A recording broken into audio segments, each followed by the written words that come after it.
Okay, so hello you guys once again and welcome to my channel.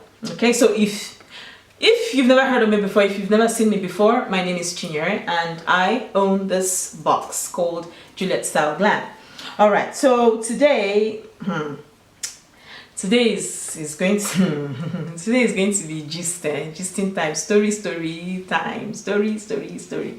Now this is something that happened to me, like, you know, I don't know, something that happened to me, like, you know. Okay, first of all, I'm going to tell you my experience with a Yoruba demon.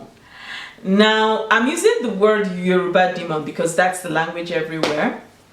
I'm not a tribalistic person, please. Okay, I'm not a tribalistic person. I'm not one to be, you know, I try as much as possible to accommodate everyone. Okay, even though in my dating life I had my preferences. Okay, so I wasn't averse to, you know, I wasn't averse to Yoruba people. Okay, more or less. Okay, so anyways, that's my story today. My story is going to be about my experience with the Yoruba demon, and I think in a way, but the thing is, at the end of the day, it did not deter me. It didn't stop me because I actually had another boyfriend who was Yoruba. He was so nice. Okay, so all you people that have had experiences with Yoruba demons, hey. Okay, so anyway, my experience, my first experience with the Yoruba demon, as in, the story is about the guy. The guy actually tried to, you know, he tried to swindle me of some money. Okay, so this was happening while I was in the university some years back, as in, well, it's quite a couple of years back though. And I happened to meet this guy, you know, and normally, usually, the truth about the whole thing, usually I'm attracted to tall guys. Even my husband is tall. I've hardly had anything to do with somebody who is short, and this guy is, like, you know, pretty on the tall side. Sorry, on the short side. So, you know, thinking about it now, I'm asking myself, what was the attraction? Why did I go there? You know, I still cannot get, I still don't understand. I still don't get it. Why did I go there? You know. Anyways, so we got talking. Okay, he met me. I can't remember. I think it was at the party or something. I don't know. And the truth be told, I think he had his own motives. Okay, like, you know, most guys. And yeah, we had something going, you know. Now it so happened that, you know, we are having, you know, we're really on, you know, we're doing stuff, and yeah, we were dating. You know, the relationship didn't last, and truthfully, I didn't care because more or less I had seen stuff, I had seen things that I really wasn't interested. I was like, no, I can't, you know, not with this guy, you know. And like I said, thinking about it today, I don't know what made me go there. You know, even my friends, I remember then, we were like, this girl, you know. But I wasn't, I think I just wanted to have the experience. I think that was just what it was for me, you know. Test all spirits, test the waters, you know, that kind of thing. I think for me it was about that experience. So anyway, long story short, it so happened that there was this time my parents sent me some money to school. We were having exams, and it was that time of, you know, it was that time of the year, and, you know, school exam, you know, exam period is always, you know, a little bit, it's tough, and, you know, you're already going low on cash. So my parents sent me some money then, and I recall when I received the money, you know, out of stupidity, I wouldn't say it's trust, but stupidity, I gave him the money to keep.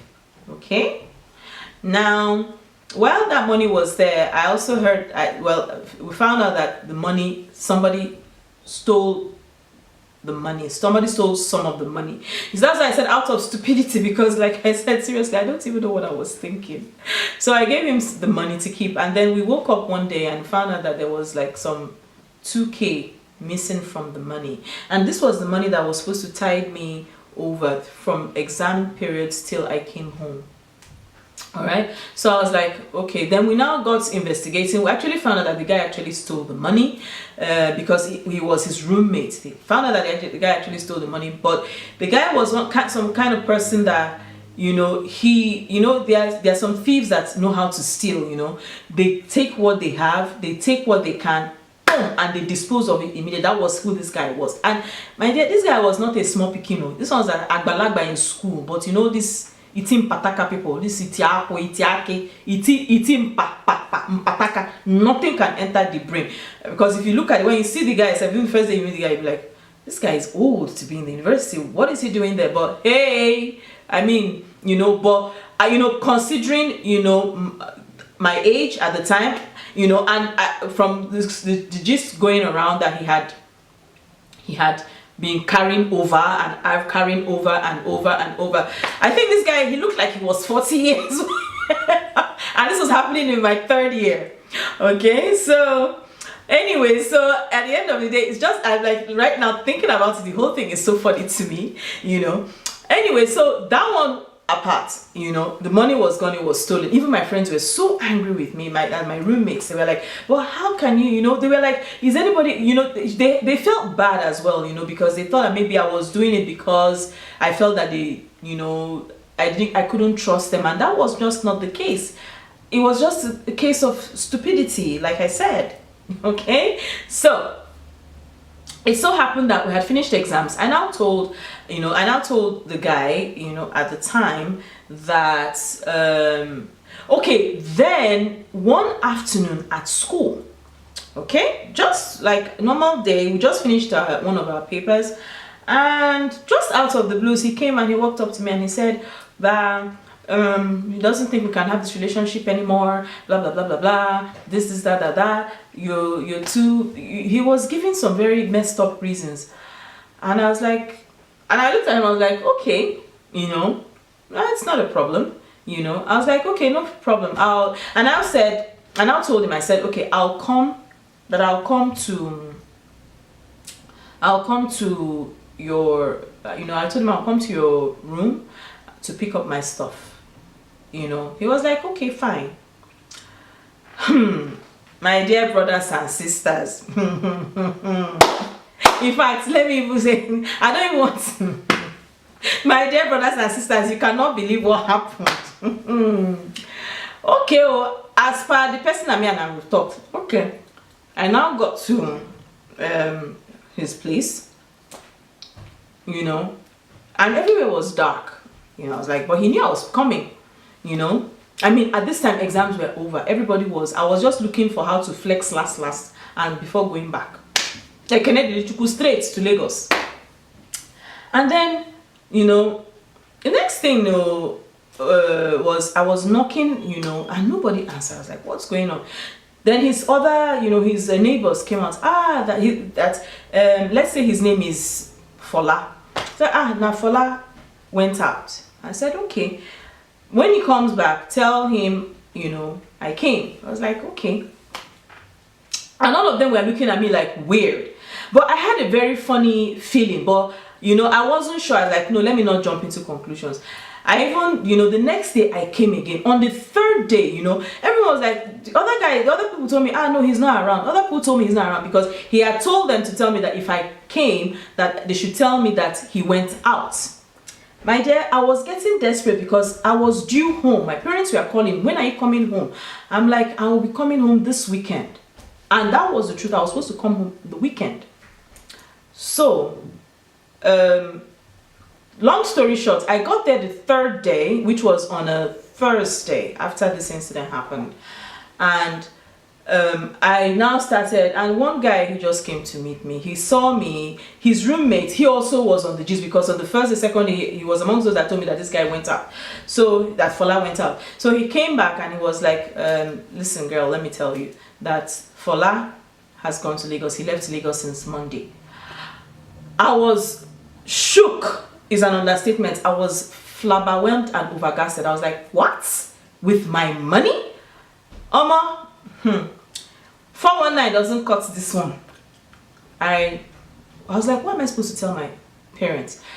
I was like, what? You know, as in wet? You know? I was like, what? As in the what was just coming out of my mouth. What? So my roommates, I got back, you know, tail between my legs, I got back you know, to my roommates, and I was like, look at this is, you know, and they were like, well, they knew. I was like, you guys, you know, like, yeah, they knew that you've been acting really strange since you met this guy, you know, that kind of thing. You know, you like, you know, that kind of a thing, you know. I was like, now so the thing takes with me rich, you know, that kind of a thing. Shao, my friends now organized, gave me money to go home, you know. Of course, my parents had to now know what was up. I had to tell them because I was stranded at school. So my friends had to, you know, they got me some money, but then my parents, you know, now sent me some money. So I now paid back my friend almost immediately because I was like, okay, give me some money, I'll pay you back.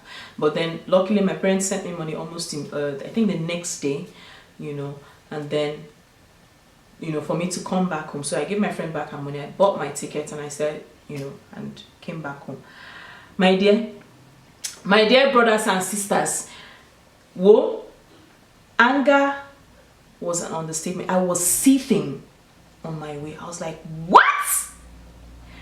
You know, and you know where I come from, you know, I'm Igbo.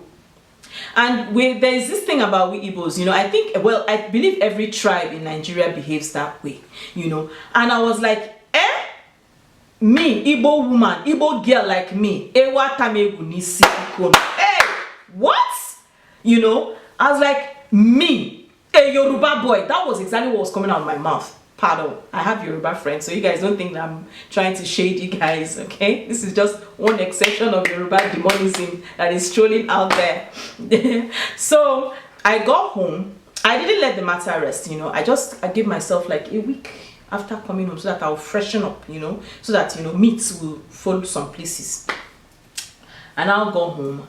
I told my parents were like, okay, no problem. Now my parents, the only thing for them, they of course they knew that something was happening between us. So what they just did was, my father especially, he tried to be on the fence, but at the end of the day, you know what they needed, they just needed information concerning the guy, his name and stuff like that. My dear, police was on the matter, you understand. But the only thing was like my dad explained to me, you know, the legal action will not be taken until we see where this is going to. So my parents sat on the fence while I was now doing the calling. Luckily, you know, at that time he gave me his real telephone number for his home, everything, and I started calling. The idiots, the fool, could not even pick up the phone to talk. He told his family that, my dear, this guy carried 5,000. You know how much that 5,000 naira was at that time? So do you know that this idiot could not even, he didn't have the courtesy to even pick up the phone. Then it was a time of fixed phones, landlines in Nigeria. So we're calling, my family were calling, I was calling his family. His brothers will pick. They will now say, that this one said you took his t-shirt. That I said, what the hell are you people talking about? All I'm calling for is my money. I want my money. That is all I want. The father, and you know, for me, in a way, I just think it's shameless of the parents in what they did, but you know, I wasn't interested. And I think I remember one time I spoke to the father and he was like, that my son said. I was like, I don't care about what your son said. And all this while, the truth be told, my parents did not say a word. They didn't come into any of the conversation. They didn't say anything. They were just listening, because in our house at the time, we had extensions. So each of the rooms had phone extensions. So, you know, even if the phone in the living room was ringing, you could be in the kitchen and pick up the phone. You could be in any of the rooms and pick up the phone. So my parents were just listening, you know, they were eavesdropping, you know. And at the end of the day, you know, I got, then the parents were like, okay, that I should come and see them, come and pick up the money, blah, blah, blah. I said, okay, no problem. That day I dressed fine, no. Even though I was using my Legady's Benz as you know, as a school, I really, you know, I put myself together, and I think it was at this was at Ikeja, if I'm not wrong, or Maryland. I can't remember exactly where the place was. And then I got there, and then the father was like, Igbo woman. I didn't say it. I didn't move. I didn't budge. I didn't say anything. All this while this was happening, I didn't say anything. And then he now gave me a check for 5,000. You know, I looked at the check, I looked at the man, I looked at the check, I looked at the man, and I was like, where is, and I asked, I said, where is Fola? And he's like, he traveled. They said something, you know. I mean, you see a case of father and mother, brothers and sisters, you know, being shady, when you know obviously that your son or your brother or whatever did something so shameful. You know, I'm an Igbo woman, I'm Igbo, and in Igbo land, or where I come from, there is a way we do things, okay? Even when you do something wrong, you don't do, when you do something wrong, you know, where I come from, you own up to it. It keeps your respect. It may be something, it may be something that, you know, even if it's a taboo, but what gives you your respect as a person is, oh please, this thing I did it, I'm so sorry I did this, you know, that kind of a thing, forgive me. It keeps your respect intact than when you begin to behave like a low life, you know. So anyway, I was now looking, I now asked the simple question. I said, so, but your son took this money in cash, why can't I have my money back in cash? And he went on about how he was such a busy man and he doesn't keep cash. Anyway, long story short, I went to the bank immediately. I didn't wait. I went to the bank immediately and I cashed the money. While the bank was busy saying, I said, no, call the person. Right there and then I cashed my money. I carried myself and I went home. Fast forward to final year. Now all this while, this thing happened. I didn't set my eyes on Fola.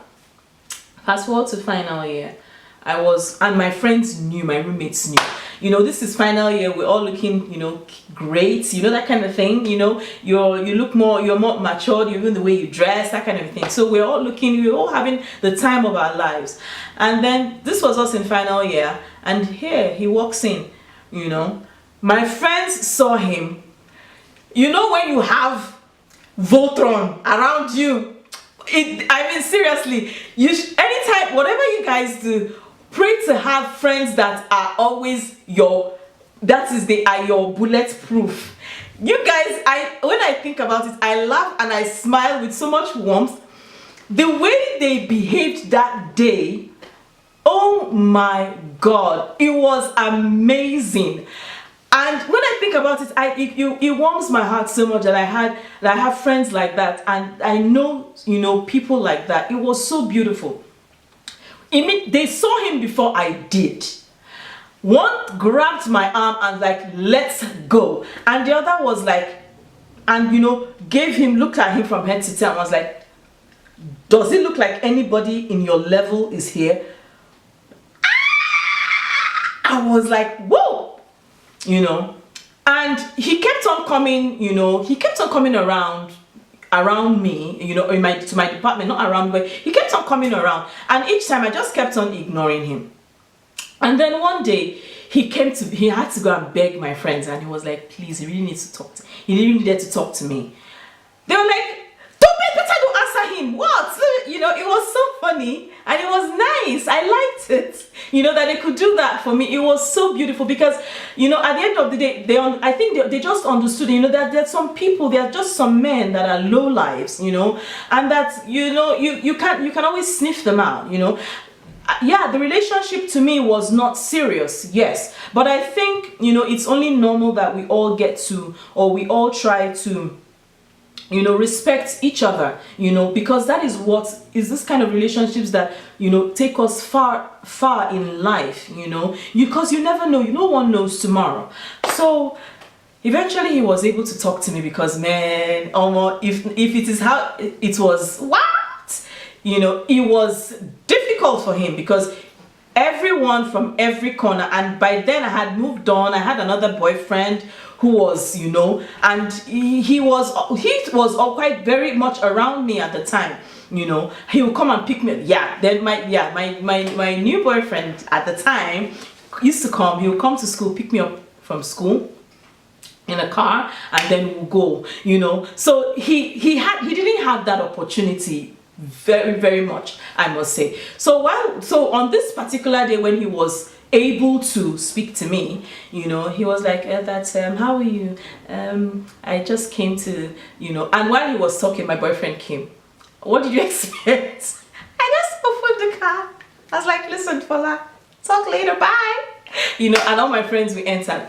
Now, what was nice about it all was that he was very relentless in his apology, you know. He really wanted to apologize at all costs, you know. And at the moment I felt, at the time I felt that he was remorseful, but this ship had sailed, you know. This ship had sailed so far, you know. It had really sailed, you know. I didn't really care so much for his apology, the truth be told, or his remorse or his remorseful nature. I really didn't care, and up till today I didn't care. You know, but like for me, I'm just talking about my experience, you know, in the hands of a Yoruba demon.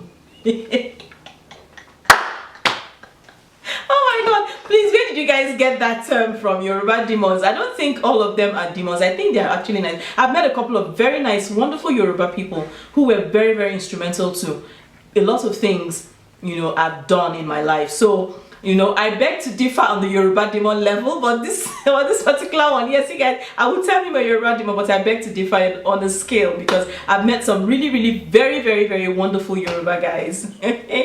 So yeah, like I said, this ship had sailed, and you know, his remorse, I didn't care much about it. His apology, I wasn't really bothered about it. You know, I was on another, you know, I was moving on, you know, that I had moved on. I was on another level, you know, and yeah, that was it, you know. So yeah, moral of the story is look before you leap. Do not just, you know, yeah, I did that a lot. I always leapt before I looked. So yeah, but that's the moral of the story. Look before you leap. It's not, you know, and always, you know, have friends that, you know, who will always have your back, because they got me, man. They really got me, and for that I am and still is very I'm very grateful for them, you know, and you know the role they played in my life, you know, while at the university. So that's the moral of the story. Your support system. Even my boyfriend at the time, you know, ex now, was really he was really good, you know. He was, and you know, it was as if, because I think everyone understood, you know, what he did. You know, anyone listening to the story or who knew about it at the time understood what he did. It was really pretty low life of him, really pretty low life. I mean, no one should behave that way. I mean, and you this was at the time when school was over. Almost everyone, the money they had was the money that they were supposed to use to go home, you know. So who am I supposed to get money from at the time? Where was I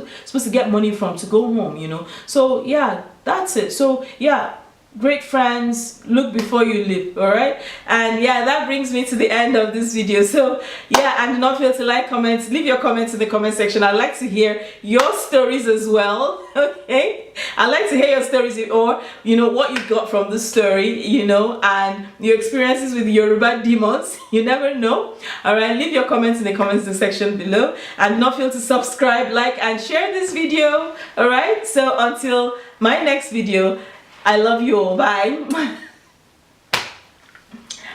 I'm through.